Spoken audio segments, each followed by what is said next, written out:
Hello, আসসালামু আলাইকুম everyone. সবাই কেমন আছেন? আশা করি সবাই অনেক ভালো আছেন। আজকে আমার বারান্দায় কি গাছ আছে সেটা ইচ্ছা হলো আমি ভিডিও করি, কারণ আমার গাছগুলা অনেক শখের এবং অনেক পছন্দের। আমার গাছ লাগাতে খুব ভালো লাগে।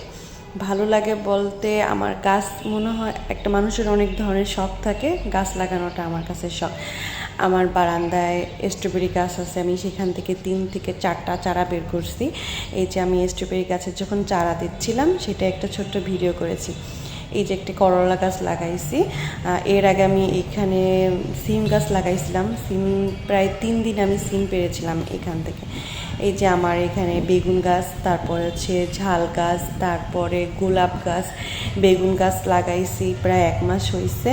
দেখেন কি সুন্দর একটা বেগুন হয়েছে, সাথে অনেকগুলা ফুলও বের হয়েছে, সেখান থেকেও অনেক বেগুন হবে আশা করি।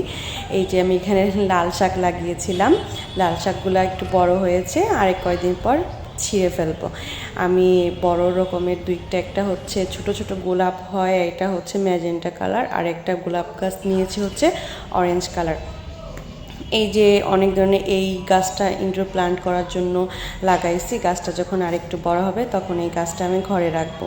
এই যে আমার একটা ফণি মনসা গাছ, এটা আমি ছোট থাকতে একটা ডাল ভেঙে লাগাইছিলাম, সেইটাই গাছটা সুন্দর মতো হয়ে গিয়েছে। পুদিনা পাতাগুলো ছিঁড়ে ফেলবো, কারণ পুদিনা পাতা না ছিঁড়লে গাছে আবার নতুন করে পাতা হয় না। আমি ছোট ছোট দেখলাম অনেক ধরনের পুদিনা, অনেকগুলো পুদিনা পাতা বের হয়েছে।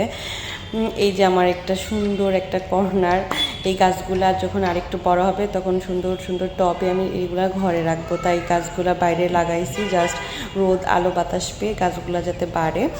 এই যে পুরাটা জবা গাছটা আমার প্রায় বয়স 2.5 বছর। এই আলমন্ডা গাছের বয়সটাও 2.5 বছর। গাছটা অনেক বড় হয়েছে এবং অনেক ফুল ফোটে। যখন ফুল ফোটে মানে এত হলুদ হয়, দেখতেও খুব ভালো লাগে। এই যে কলি বের হয়েছে, আর কদিন পরই ফুল ফুটবে।